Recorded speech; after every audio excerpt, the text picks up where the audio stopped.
आजकल की भागदौड़ वाली जिंदगी ने लोगों का लाइफस्टाइल बिगाड़ दिया है।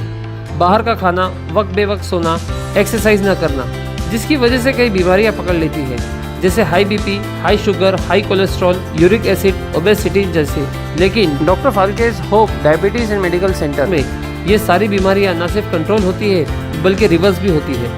अब तक हजारों पेशेंट को ठीक कर चुके डॉक्टर रमेश फाल्के का कहना है, सिर्फ अच्छी डाइट और सही वर्कआउट से भी सभी लाइफस्टाइल डिजीज भी ठीक हो सकती है।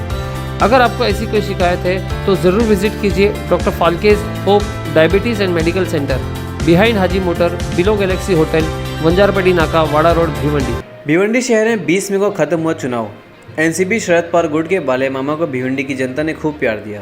वहीं शोएब गुड्डू खान को किसी बात से नाराजगी थी, जिसको लेकर उन्होंने प्रेस कॉन्फ्रेंस कर भिवंडी ईस्ट के एमएलए रईस शेख और कांग्रेस अध्यक्ष रशीद ताहिर पे आरोप लगाया कि वोटिंग परसेंटेज और बढ़ सकता था, लेकिन ये लोग खुद का प्रचार कर रहे थे, ना कि इंडिया गठबंधन का। जो हुआ है अच्छा नहीं हुआ। अगर हम चारों मिलके एक प्लेटफॉर्म पे मिलके काम किए होते, हो सकता है कि आज वोटिंग ऑफ परसेंटेज और बड़ा होता, और हमारी कोशिश यही थी कि वोटिंग ऑफ परसेंटेज बढ़ाई जाए। जिसके बाद जितेंद्र अवार्ड ने कहा कि इंडिया गठबंधन के लोग हैं, भाई भाई हैं, अभी नाराजगी जाहिर करने की जरूरत नहीं थी। मैं मिल के सबसे मसले का हल करूंगा। फिलहाल न्यूज़ बनने तक दूसरी पार्टी से कोई बात सामने नहीं आई। मैं सबसे पहले तो रईस शेख साहब को कहना चाहूँगा और रशीद ताहिर, दोनों ने ये कहा था 2 मई के फॉर्म भरने के बाद, जब फॉर्म भर चुके हैं, इलेक्शन चालू हो चुका है, उसके बाद इनको स्टेज पे खड़े होकर ये जुमला नहीं बोलना चाहिए था कि यहाँ पर हम पेट पर पत्थर रख कर, जिसका कोई जनाधार नहीं है, उसको भी कंधे पर लेकर चल रहे हैं।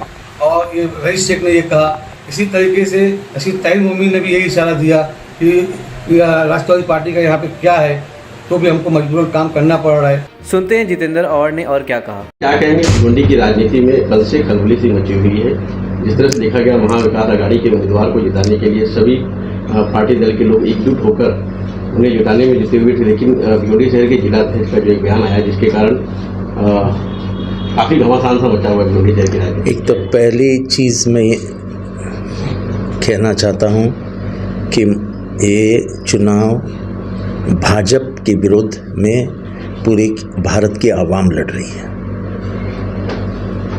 ये कोई पार्टी का इलेक्शन था, पार्टी का उम्मीदवार था, लेकिन आवाम ने बाहर आके ये हमारी लड़ाई है करके चुनाव हाथ में ले लिया था।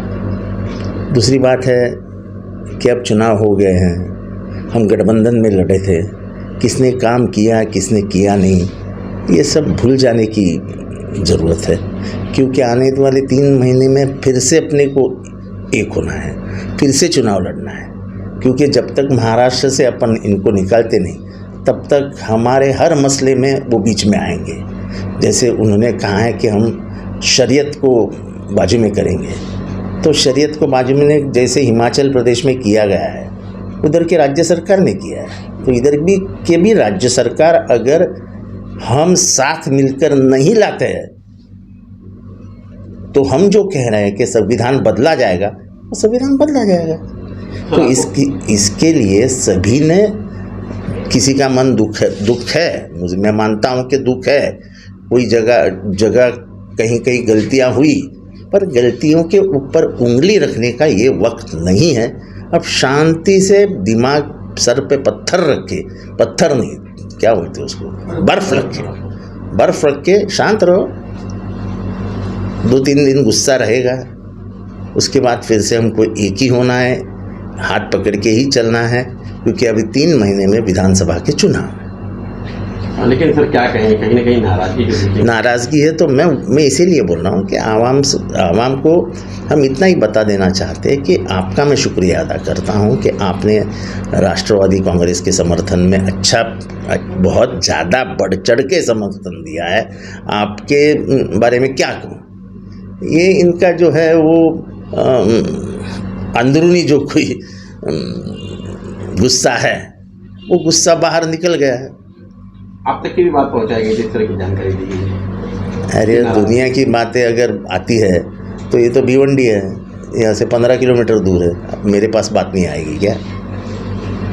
सर, बाल्या मामा को लेकर क्या कहना चाहेंगे? जिस तरह से देखा गया कि पूरा चुनाव में आपने भिवंडी में दौरा किया, भिवंडी में थे। नहीं, वो छोड़ो, बाल्या मामा के बारे में क्या कहेंगे? बाल्या मामा अच्छा आदमी है, लोगों के काम आने वाले आदमी हैं, और क्या कहेंगे बाले मामा।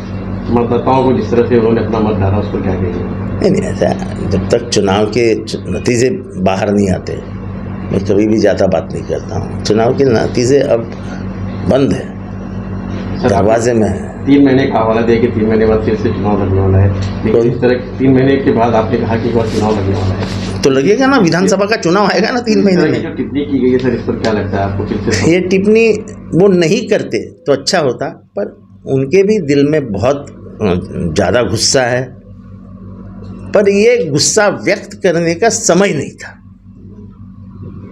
कुछ चीज़ें ऐसी होती है कि वो वक्त पे ही वो बात करेंगे तो अच्छा लगता है, बेवक्त बात की है इसलिए ये सब बवाल खड़ा हो गया। मुझे लगता है कि थोड़ा सा शांत रह के भी समस्याओं का निराकरण किया जा सकता है, उसके लिए नए रास्ते ढूंढे जा सकते हैं, और वो होना चाहिए था। इसमें आपकी क्या भूमिका निभाएंगे? नहीं, अभी कल रात को हुआ है, अभी जाएंगे सबके साथ मिलके बैठ के खाना खाएंगे भिवंडी के स्टाइल से, ढाबे पर बुलाएंगे सबको, और सबका कॉम्प्रोमाइज़ एक बार फिर से, भाई लोग हैं आपस में झगड़ते, रात को फिर से एक हो जाते, फिर से झगड़ते, फिर से एक हो जाते।